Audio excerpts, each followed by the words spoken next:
आज से अहमदाबाद मेट्रो के दूसरे चरण पर काम शुरू हो रहा है।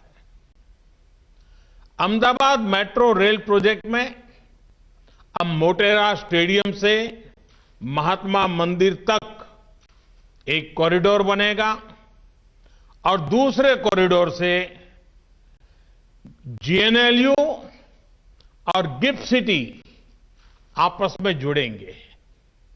इसका लाभ शहर के लाखों लोगों को होगा। साथियों, अहमदाबाद के बाद सूरत गुजरात का दूसरा बड़ा शहर है जो मेट्रो जैसे आधुनिक पब्लिक ट्रांसपोर्ट सिस्टम से जुड़ेगा।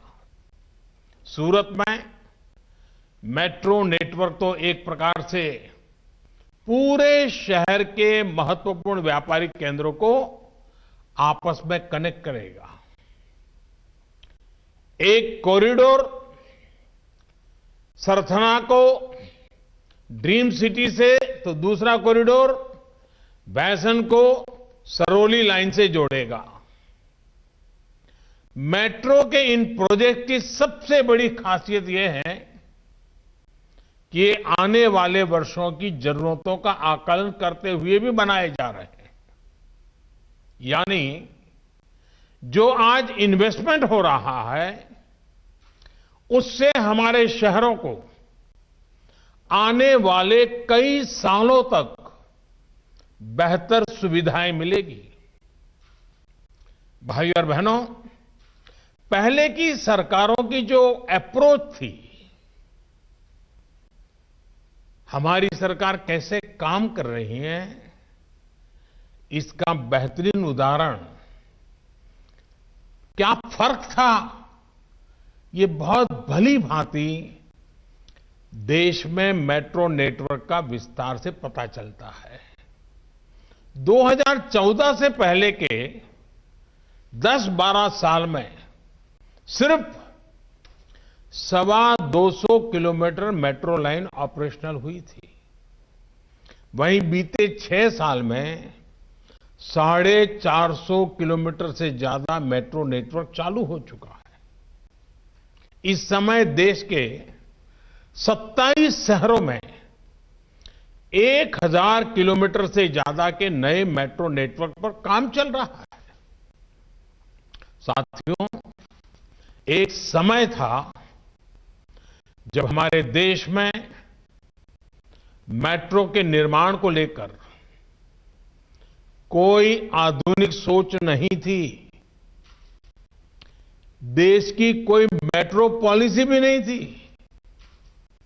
नतीजा ये हुआ कि अलग अलग शहरों में अलग अलग तरह की मेट्रो, अलग अलग तकनीक और व्यवस्था वाली मेट्रो बनने लगी। दूसरी दिक्कत ये थी कि शहर के बाकी ट्रांसपोर्ट सिस्टम का मेट्रो के साथ कोई तालमेल ही नहीं था। आज हम शहरों के ट्रांसपोर्टेशन को एक इंटीग्रेटेड सिस्टम के तौर पर विकसित कर रहे हैं। यानी बस, मेट्रो, रेल सब अपने अपने हिसाब से नहीं दौड़े, बल्कि एक सामूहिक व्यवस्था के तौर पर काम करें, एक दूसरे को पूरक बने।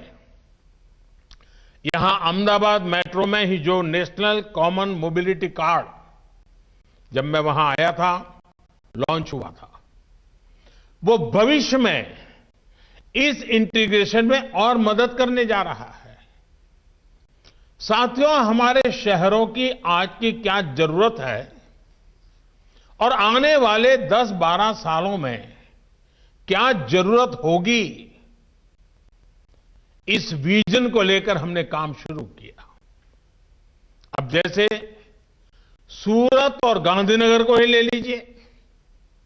2 दशक पहले सूरत की चर्चा इसके विकास से भी ज्यादा प्लेग जैसी महामारी के लिए होती थी। लेकिन सूरत वासियों में सभी को गला लगाने का जो स्वाभाविक गुण है, उसने स्थितियों को बदलना शुरू कर दिया। हमने हर उद्यम को गले लगाने वाली सूरत स्पिरिट ये सूरत स्पिरिट पे बल दिया। आज सूरत आबादी के लिहाज से एक तरफ देश का 8वां बड़ा शहर है, लेकिन दुनिया का चौथा सबसे तेजी से विकसित होता शहर भी है। दुनिया के हर 10 हीरो में से 9 सूरत में तरासे जाते हैं। आज देश में कुल मैन मेड फैब्रिक का 40% और मैन मेड फाइबर का करीब 30% प्रोडक्शन हमारे सूरत में होता है। आज सूरत देश का दूसरा सबसे स्वच्छ शहर है। भाइयों और बहनों, ये सब कुछ एक बेहतर प्लानिंग और संपूर्णता की सोच के साथ संभव हो पाया है। पहले सूरत में करीब 20% आबादी झुग्गियों में रहती थी। अब गरीबों को पक्के घर मिलने से ये घट करके 6% रह गई है। शहर को भीड़भाड़ से मुक्त करने के लिए बेहतर ट्रैफिक मैनेजमेंट से लेकर अनेक दूसरे कदम उठाए। आज सूरत में 100 से ज्यादा पुल हैं, जिनमें से 80 से ज्यादा बीते 20 सालों में बनाए गए हैं और 8 पुलों का निर्माण जारी भी है। इसी तरह सीवेज ट्रीटमेंट प्लांट्स, इसकी कैपेसिटी बढ़ाई गई।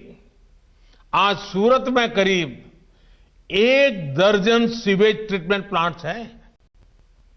सीवेज ट्रीटमेंट से ही सूरत को आज करीब 100 करोड़ रुपए की आय प्राप्त हो रही है।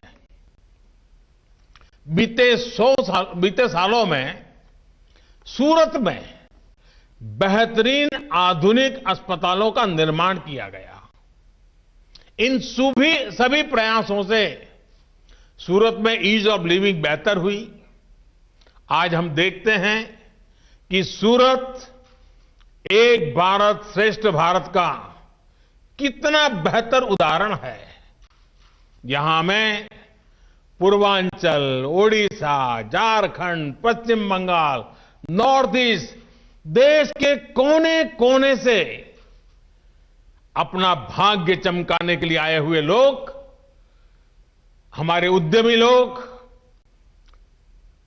शिस्त और समर्पण के साथ लगे हुए लोग, एक प्रकार से जीता जागता सपनों से भरा हुआ लघु भारत सूरत की धरती पे पनपा है। फिक्र आपकी, सोमवार से शुक्रवार रात 9 बजे सिर्फ TV9 भारतवर्ष पर।